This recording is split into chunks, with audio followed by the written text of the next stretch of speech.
एक बूढ़ी अम्मा रहती थी जिनका नाम था भगवती देवी। भगवती अम्मा अकेली थी। उनके पति और बच्चे कई साल पहले गुजर चुके थे। उनका दिन भगवान शिव और देवी पार्वती की भक्ति में बीतता था। वो हर सुबह नहा धोकर मंदिर जाती, बिल्वा पत्र चढ़ती और मन लगाकर पूजा करती। गांव में सब उनकी इज्जत करते थे, पर अम्मा को एक बात का बहुत दुख था।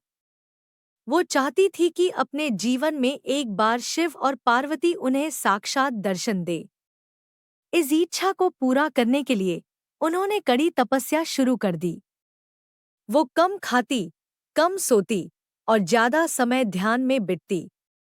लोग उन्हें समझते, अम्मा इतनी उम्र में शरीर को इतना कष्ट मत दो।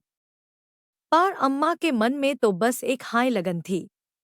एक दिन गांव में भयंकर सूखा पड़ गया। खेत सूखने लगे, नदियां खाली हो गई और पशु पक्षी पानी के लिए तरसने लगे।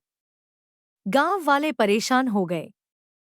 सबने शिव मंदिर में पूजा की, यज्ञ किए, पर बारिश नहीं हुई। भगवती अम्मा ने भी सूखे से मुक्ति के लिए शिव पार्वती से आरदास की। वो सुबह से शाम तक बिना कुछ खाए पिए मंदिर में बैठी रही, आंखों में आंसू लिए। उसी रात जब अम्मा मंदिर में बैठी थी, उन्हें एक आवाज सुनाई दी, बूढ़ी अम्मा, क्या चाहिए तुम्हें? अम्मा ने आंखें खोली तो सामने दो दिव्या मूर्तियां खड़ी थी। भगवान शिव अपने त्रिशूल के साथ और देवी पार्वती उनके बगल में मुस्कुराती हुई। अम्मा की आंखों में खुशी के आंसू आ गए। उनका सपना सच हो गया था। प्रभु, देवी, अम्मा ने हाथ जोड़कर कहा, मुझे अपने लिए कुछ नहीं चाहिए। बस मियाँ गांव को इस सूखे से मुक्ति दिला दीजिए। मियाँ गांव वाले बहुत दुखी है। भगवान शिव मुस्कुराए और बोले, बूढ़ी अम्मा, तुम्हारी भक्ति और निस्वार्थ प्रेम ने ह्यूम प्रसन्न किया है। तुम्हारी इच्छा अवश्य पूरी होगी। देवी पार्वती ने अपने हाथ उठाए और कहा, आज से तुम्हारा गांव कभी पानी की कमी से परेशान नहीं होगा।